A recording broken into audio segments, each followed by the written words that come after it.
नमस्कार. मी भाऊ तोरसेकर. तुम्ही बघत आहात प्रतिपक्ष. मित्रांनो, आज ज्या विषयावर मी बोलणार आहे त्याचं शीर्षक तुम्ही वाचलं असेल. आणि हा विषय जेव्हा माझ्या समोर आला तेव्हा मला खूप जुनं 40-50 वर्ष कदाचित जुनं नाटक आहे वसंत कानेटकरांचं लेकुरे उदंड झाली म्हणून. मला वाटते तेव्हा श्रीकांत मोघे त्यातली प्रमुख भूमिका करायचे आणि ते सहजरित्या ते काव्यमय संवाद गाण्याच्या स्वरूपातले संवाद म्हणायचे. आणि त्यातलं गीत मला वाटते पुढच्या काळात दामले आपला कोण त्याचं नाव विसरलं हल्लीचा दामले नावाचा जो अभिनेता आहे त्याने ते फार सुंदर रंगवलेलं आहे. आणि त्यांनी ते गायलेलं गाणं मला आठवलं. मी हल्लीचा नवा प्रयोग बघितला नव्हता लेकुरेचा, जुना बघितला होता. आणि प्रशांत दामले तर तो त्याच्यात मला आठवतं, कारण मी अगदी पुढच्या रांगेत बसून ते नाटक श्रीकांत मोघेचं बघितलं होतं की त्यांना एक जोडपं आहे, संगीतकार आहे तो, आणि त्यांना मूल होत नाही त्या जोडप्याला. मग याच्या नवरा आणि बायको दोन्हीकडचे नातेवाईक येऊन यांची श्रीमंती हडपण्याचे डाव खेळतात, असा तो काहीतरी हे होता. आणि शेवटी त्यांना मूल होणार असे संकेत मिळतात. आणि तेव्हाच एक गाणं आहे श्रीकांत मोघे म्हणायचं मला आठवतं, निघा रखो हुशार भाई निघा रखो हुशार, दोन खोड्यांच्या हातात आता खुळखुळा येणार. निघा रखो हुशार. तर खुळखुळा हा शब्द त्यातला मला आठवला. निघा रखो हुशार भाई निघा रखो हुशार, दोन खोड्यांच्या हातात आता खुळखुळा येणार. म्हणजे त्यांना खेळता येईल असं त्यांना स्वतःचं मूल होणार आहे. अर्थात ते तरुण वयातलं जोडपं दाखवलं त्या कथेमध्ये. पण या वयात वयाची 85-84 वय झाल्यानंतर शरद पवार ज्या प्रकारे समोरच्या पत्रकारितेला, दुधखोळ्या पोरांना खेळवण्यात स्वतःला धन्य समजतात, तेव्हा खरोखरच पवारांची दया करावी की मराठी पत्रकारितेची दया करावी असा प्रश्न मला पडतो. आणि म्हणून मला ते शब्द आठवले, दोन खोड्यांच्या हातात आत्ता खुळखुळा येणार. आता यातले दोन खोडे कोण? तर एक स्वतः दस्तूर खुद्द 85 वय गाठलेले शरद पवार, आणि दुसरा खुळा म्हणजे समोर बसलेली शेंबडी पोरं जी स्वतःला पत्रकार म्हणून मिरवतात. यांच्या हातात रोजच्या रोज शरद पवार एक खुळखुळा देतात आणि हे आजोबा पणजोबा आणि ही शेंबडी पोरं मिळून तो खुळखुळा वाजवायला लागतात. असा एक नवा खुळखुळा शरद पवारांनी मराठी पत्रकारांच्या हाती दिला, जो मला आज म्हणजे 7 डिसेंबरला टीव्हीवर सारखा सारखा खुळखुळ वाचताना ऐकायला मिळाला. तो खुळखुळा असा की शरद पवारांनी एक मोठं गणित पत्रकारांसमोर मांडलं की काँग्रेसला विधानसभेत इतकी लाख मतं मिळाली, राष्ट्रवादीला इतकी लाख मतं मिळाली, शिवसेना उभाठाला इतकी लाख मतं मिळाली, आणि मग तुलनेने भाजपपेक्षा किंवा महाविकास आघाडीतले कोण असतील शिंदे गट यांच्यापेक्षा ही मतं कशी जवळजवळ सारखी आहेत, आणि मग त्यांच्या जागेत इतका फरक कसा. याला खुळखुळा म्हणतात मित्रांनो, याला खुळखुळा म्हणतात. कारण शरद पवारांना एवढंच गणित कळलं असतं आणि काटेवाडीच्या जुन्या कुठल्या मास्तरांनी त्यांना खरोखरच गंभीरपणे गणित शिकवलं असतं, अंकगणित शिकवलं असतं, आकडेमोड शिकवली असती, तर शरद पवार 6 दशकांचं राजकारण केल्यानंतर असला खुळखुळा वाजवत शेमड्या पोरांसमोर आले नसते कॅमेऱ्या. पण शरद पवार हे कॅमेऱ्यासमोर आले आणि त्यांनी आईन्स्टाईन वगैरे जे कोण गणितज्ञ कोण असतील, मोठे मोठे शास्त्रज्ञ, या सगळ्यांना पाणी पाजायच्या तयारीने एक नवीन गणित निवडणुकीचं पत्रकारांना सांगितलं की लोकसभेला नव्हे तर विधानसभेला कोणाकोणाला किती मतं मिळाली आणि जागा यांना इतक्या मिळाल्या, तर एवढी लाख मतं असताना एवढ्या कमी जागा का, आणि एवढी लाख मतं असताना एवढ्या कमी जागा का. हे गणित काल परवा कुठच्या केजीच्या वर्गामध्ये किंवा प्राथमिक शाळेमध्ये जाऊन शरद पवार शिकून आलेत का. जो माणूस मोठ्या अभिमानाने गेली अनेक वर्ष सांगतो की मी 14 निवडणुका लढवल्या आणि एकही निवडणूक हरलो नाही, या माणसाला कमीत कमी निवडणुकीचं गणित, मतांचं आणि जिंकलेल्या जागांचं गणित कळत असेल असं मी पण आजपर्यंत गृहीत धरत होतो. पण शरद पवार हे आयुष्यात कुठलंच गणित न शिकू शकलेले असे गृहस्थ आहेत असं म्हणायला लागतं. हा, पण प्रत्येक जगातला कुठलाही विषय घ्या, त्यामध्ये आपलं शहाणपण शिकवण्याची हौस काय शरद पवारांची कधी भागत नाही. आणि त्यामुळे कोणा अर्धवट रावाने शरद पवारांना हे मतांचं आणि जागांचं गणित शिकवलं हे माहिती नाही. पण एक गोष्ट नक्की आहे की शरद पवार हे नव्याने अंकगणित, बीजगणित काय असेल ते शिकायला लागलेले आहेत, आणि ते सुद्धा अगदी अलीकडे, म्हणजे लोकसभा निवडणूक संपल्यानंतर आणि विधानसभा निवडणुकीची मतमोजणी संपल्यावर गेल्या 15 दिवस शरद पवारांनी आयुष्यात पहिल्यांदा एक नवं गणित शिकायला सुरुवात केलेली दिसते. अन्यथा जर हे गणित त्यांना लोकसभा निकालानंतर जरी कोणी शिकवलं असतं तरी शरद पवारांनी तेव्हाही सांगितलं असं, अरे काय असं कसं झालं, माझा लोकसभेतला स्ट्राईक रेट, शरद पवार गटाच्या राष्ट्रवादी काँग्रेस पक्षाचा स्ट्राईक रेट हा एवढा प्रचंड कसा आहे, काहीतरी घोटाळा आहे, काहीतरी घोटाळा आहे. मरकडवाडीमध्ये जाता आलं नाही तर ठीक आहे, हास्य जत्रा वगैरे आहे, त्यांच्या धुरकटवाडीमध्ये तरी गेलं पाहिजे. कुठचं काय हास्य जत्रा काय ते, किंवा हवा येऊ द्यामध्ये ती धुरकटवाडी म्हणून आहे, तशी मरकडवाडीमध्ये जाऊन आता मला वसलं पाहिजे. काठेवाडीत बरोबर गणित शिकवत नाहीत, गणिताचे मास्तर जर कुठचे असतील तर ते फक्त मरकडवाडीमध्ये आहेत, आणि त्यासाठी उत्तम जाणकारांकडूनच मला गणित शिकलं पाहिजे, असंही पत्रकारांसमोर शरद पवार बोलले असते तर मला नवल वाटलं नसतं. या वयात माणूस किती फुलिश आणि पोरकट विधानं करू शकतो याचा नमुना म्हणून शरद पवारांची इतिहासामध्ये नोंद होईल. म्हणजे कधी कधी तर मला असं वाटतं की संजय राऊत कडून हल्ली गणित वगैरे शिकतात की काय शरद पवार. तुम्हाला आठवतं मित्रांनो, विधानसभा निवडणुकीपूर्वी महाविकास आघाडीमध्ये जी काय जागा वाटपावरून हाणामारी चालू होती त्यामध्ये शरद पवारांचे गणिताचे मास्तर संजय राऊत यांनी एक गणित सांगितलं होतं की राष्ट्रवादी काँग्रेस, शरद पवार गट, काँग्रेस आणि उभाठा शिवसेना गट हे प्रत्येकी 85 जागा लढवणार, ज्यांची बेरीज 270 आहे. 3 वेळा 85 याची बेरीज केल्यानंतर 270 येतात. असं गणित जो मास्तर शिकवू शकतो, बहुतेक शरद पवार हे नवं अंकगणित किंवा गणित हे संजय राऊत यांच्याकडून शिकले असावेत, आणि म्हणूनच त्यांनी विधानसभा निवडणुकीत कुठच्या पक्षाला किती लाख मतं आहेत आणि मग त्याच्या जागा इतक्या कशा आल्या असलं काहीतरी तरकट या दूधखोड्या शेंबड्या पोरांसमोर आणून मांडलं, आणि त्यापैकी एकाही त्या पोरांची हिंमत झाली नाही की नाकाचा शेंबूड पुसावा आणि शरद पवारांना विचारावं की लोकसभेत तुम्हाला किती मतं होती आणि तुम्हाला जागा किती मिळाल्या, भाजपला लोकसभेला किती मतं होती आणि त्यांना जागा किती मिळाल्या.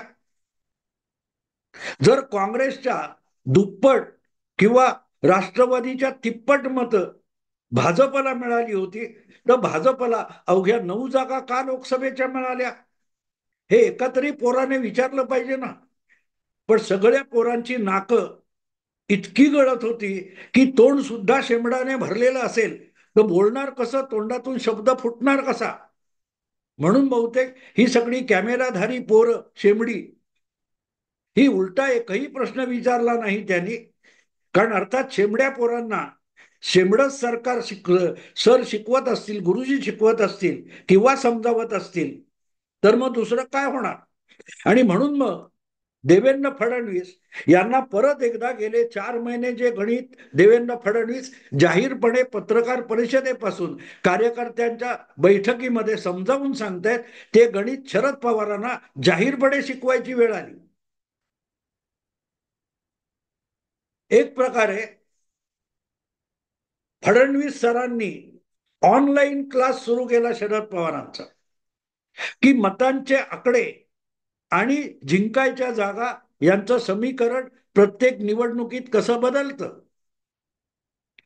आणि गेल्या 2019ची लोकसभा असो, 2024ची लोकसभा असो, 2019च्या विधानसभा असोत किंवा 2024च्या विधानसभा असोत, त्यातली समीकरणं कशी आहेत हे या अल्पवयीन मास्तरांना, फडणवीस मास्तरांना, वृद्धवयीन शरद पवारांना गणित शिकवायची वेळ आली. याचं कारण मित्रांनो असं, की जे काय निवडणुकीचे लोकसभेचे निकाल लागले त्याचा सुद्धा शरद पवारांनी बिलकुल अभ्यास केलेला नाही. बस आपल्याला जास्त जागा मिळाल्या, आपला स्ट्राईक जास्त आहे याच्यावर शरद पवार गरबा खेळत बसले, दांडिया खेळत बसले. पण आपल्याला इतक्या कमी मतांवर इतक्या जागा का मिळाल्या याचा त्यांनी विचार केला नाही.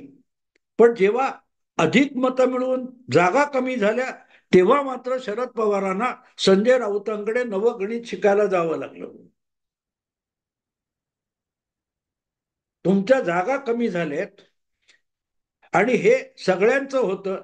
भारतीय जनता पक्षाला 1984 साली लोकसभा निवडणुकीत फक्त 2 जागा मिळाल्या होत्या. पण भाजपला मिळालेली मतं 9% होती. ज्या 9%च्या 5-5.5 पट काँग्रेसला मतं होती. पण काँग्रेसला 49% बदल्यात 415 लोकसभेच्या जागा मिळाल्या होत्या. आणि 9%वर 49%वर 415 जागा आणि 9%वर अवघ्या 2 जागा. हे सगळं गणित खूप जुनं आहे. पण 14 जागा जिंकताना शरद पवारांना हे गणित कधी शिकायची इच्छा झाली नाही. दरवेळेला कॉपी करून मेरिट लिस्ट मध्ये यायसाठी धडपडलेला हा मुलगा प्रत्येक वेळेला कॉपी पकडली जाते आणि प्रत्येक परीक्षेत नापास होतो. मग त्यांचे शेंबूड पुशे पाठीराखे, पाऊस पडला साहेब भिजले, अँग्री ओल्ड मॅन अशी गाणी गायला लागतात आणि पवार साहेब त्यावर दांडिया रास खेळायला लागतात. लोकसभेच्या निकालानंतर शरद पवारांनी जर हे गणित सांगायचा किंवा समजून घ्यायचा प्रयत्न केला असता तर आज त्यांना ते बोलायचा अधिकार मिळाला असता. कारण त्यांच्या तिप्पट तरी मतं मला वाटते लोकसभेत भारतीय जनता पक्षाला मिळाले. पण भाजपला फक्त 9 जागा मिळाल्या, पवारांपेक्षा 1 जागा जास्त. आणि 1/3 मतं असताना शरद पवारांना भाजपपेक्षा 1 जागा कमी, 1 जागा जास्त. हे जे काय असतं हे गणित समजून घ्यावं लागतं. आणि जो आपला प्रांत नाही त्याच्यात लुडबुडणं ही तर शरद पवारांची खासियत आहे. तो त्यांना जन्मसिद्ध अधिकार वाटतो की आपण कोणाच्याही कामात लुडबुडायचं आणि माझं ह्याच्यात पण आहे, माझं त्याच्यात पण आहे, मला ह्याच्यातला अनुभव आहे, मी क्रीडा क्षेत्रात काम केलेलं आहे, मी शेती क्षेत्रात काम केलेलं आहे, मी राजकारणात काम केलेलं आहे, मी 14 निवडणुका जिंकल्यात, अशा फुशारक्या मारण्यात आयुष्य गेलं आणि हाती आलं धुपाटणं. ही परिस्थिती त्यामुळे आलेली आहे. आणि मग तो खुळखुळा वाजवत ही शेंबडी पोरं गोळा करायची आणि त्यांच्या समोर अशा फुसारक्या आणि वल्गना करायच्या. यात अख्खं आयुष्य निघून गेलंय. वयाच्या 25व्या वर्षी इतकी मतं आणि इतक्या जागा कमी, हा जो खुळखुळा शरद पवार वाचवत आहेत तेव्हा वाईट वाटतं आम्हाला. आमच्यासारख्या पवारांचं जेवढं राजकारण आहे त्यापेक्षा 2 वर्ष कमी माझी पत्रकारिता आहे. आणि लाज वाटते की अशा माणसावर आपल्याला बोलायला लागतं. किती निर्ढावलेपणा आहे, किती बेरकेपणा आहे धादांत खोटं बोलण्याचा. किती बेरकेपणा आहे मित्रांनो. जागा वाटप, जागा निवडणुका, मतदान, मतांची आकडेवारी, मतांच्या आकडेवारीतून मिळणारे निकाल आणि जिंकलेल्या जागा कधीतरी समजून घ्या ना. नुसत्या 14 निवडणुका जिंकल्या याला काय अर्थ नाही. मला वाटतं नारायण सुर्वेंची एक कविता आहे, आमचं सुद्धा वय झालं, नुसते केस पांढरे होऊन किंवा केस डोक्यावरचे उडाले म्हणून डोकं येतं आणि अक्कल चालते असं बिलकुल नाही. याचा नमुना म्हणून हळूहळू शरद पवार एक ऐतिहासिक उदाहरण बनायला लागलेले आहेत. किती खुळेपणा करायचा, किती खुळेपणा करायचा. लोकसभेत आपल्याला कमी मतांवर अधिक जागा का मिळाल्या हे जर पत्रकारांसमोर येऊन शरद पवार बोलले असते तर आज त्यांना हे सगळं गणित मांडायचा अधिकार जरूर होता. पण तेव्हा आपण कसा भाजपचा पराभव केला. अरे त्या सगळ्या 4 जून पासून 23 नोव्हेंबर पर्यंत फडणवीस मास्तर एक गणित सारखं सारखं सारखं टीव्हीवरून आणि ऑनलाईन पण बोलतायत की महाविकास आघाडी आणि महायुती यांच्यामध्ये फक्त 0.3%चा फरक आहे. फक्त 2 लाख मतं महाविकास आघाडीला जास्त आहेत किंवा महाविकास आघाडीपेक्षा महायुतीला फक्त 2 लाख मतं कमी आहेत. त्या 2 लाखापेक्षा अधिक मतं मिळाली तर अख्खा निकाल इकडच्या तिकडे होऊ शकतो. हे फडणवीस मास्तर शिकतायत. पण टिवल्या बावल्या करत बसलेला वयोवृद्ध विद्यार्थी शरद पवार यांना मास्तरांकडे लक्ष कुठे आहे. मास्तरांकडे लक्ष कुठे आहे. कोणाची टपली मार, कोणाच्या टोप्या उडव, कोणाची चड्डी ओढ असे धंदे करणारी जी पोरं वर्गात असतात त्यापेक्षा शरद पवार नावाचा विद्यार्थी, वयोवृद्ध विद्यार्थी किंचितही वेगळा नाही. आणि म्हणून त्यांनी पत्रकार परिषद घेतली आणि नवी आकडेवारी आणली की भाजपला इतकी मतं आहेत, राष्ट्रवादीला इतकी मतं आहेत, काँग्रेसला इतकी मतं आहेत. लोकसभेमध्ये गेल्या 2019च्या निवडणुकीत काँग्रेसला सुद्धा 70-80 लाख मतं होती, पण लोकसभेची एकच जागा मिळाली होती. ती का मिळाली. हे जर 5 वर्षापूर्वी शिकलं असतं तर शरद पवारांना आज शेंबड्या पोरांसमोर मिरवण्याची वेळ आली नसती. मी शेंबडी पोरा पत्रकारांना मुद्दाम म्हणतोय मित्रांनो, कारण एकाची बिशाद नाही की शरद पवारांना खरं गणित काय असतं हे उलट विचारण्याची. की लोकसभेला तुम्हाला किती मतं होती, तुम्हाला मिळालेल्या जागा किती होत्या, भाजपला परवाच्या लोकसभेमध्ये मिळालेली मतं किती होती, मिळालेल्या जागा किती होत्या. मग तेव्हा तोंडात बोळा कोंबून गप्प का बसला होता. भाजपवर अन्याय झालाय. हा काय म्हणतात त्या ईव्हीएमने केलेला घोटाळा आहे असं तुम्हाला 8 लोकसभेच्या जागा मिळाल्यानंतर ठोठो बोंबलत का शरद पवार फिरले नव्हते. का फिरले नव्हते. कारण त्यांना तेही कळालेलं नव्हतं, आजचंही कळालेलं नाही. कारण कळणं आणि समजून घेणं हे शरद पवारांच्या आवाक्यातली गोष्ट नाहीये. दादांत खोटं बोलत बसणं आणि हवेतल्या गोष्टी करणं. कधी त्यांना शेतकरी भेटतात आणि म्हणतात अरे इतक्या आत्महत्या चालू आहेत आणि सुशांत सिंग राजपूत बद्दल टाहो फोडून लोक का रडतात. कधी त्यांना महिला भेटतात कोल्हापूरच्या आणि म्हणतात त्या अयोध्येतल्या मंदिरामध्ये सीता का नाही. या सणसणीत थापा मारायच्या आणि आपल्या शेंबडपुशा पोरांकडून आपली टिमकी वाजवून घ्यायची माध्यमात. याची चटक लागली मग यापेक्षा काही वेगळं होत नाही. एकाच दुसरी कॉपी खपून गेली की त्या पोराला कॉपी करण्याची सवय लागते आणि अभ्यास करण्याची सवय मोडीत निघते. शरद पवारांची अवस्था अशा उडाणटप्पू विद्यार्थ्यासारखी झालेली आहे. आणि म्हणून हा एक नवा आकडेवारीचा खेळ घेऊन आले. कदाचित कदाचित अंतरवाली सराटीतलं खेळणं आता निकामी झालंय. त्याने कितीही खेळलं तरी रन्स निघत नाहीत आणि कोणी त्याची आकडेवारी पण धावसंख्या देत नाहीत किंवा रनिंग कॉमेंट्री करत नाहीत म्हटल्यावर अंतरवली सराटीतला खेळ गुंडाळून ठेवावा लागला. ते खेळणं सोडून द्यावं लागलं. तेव्हा अचानक पवार साहेबांनी बाबा आढाव नावाचं खेळणं हातात घेतलं होतं.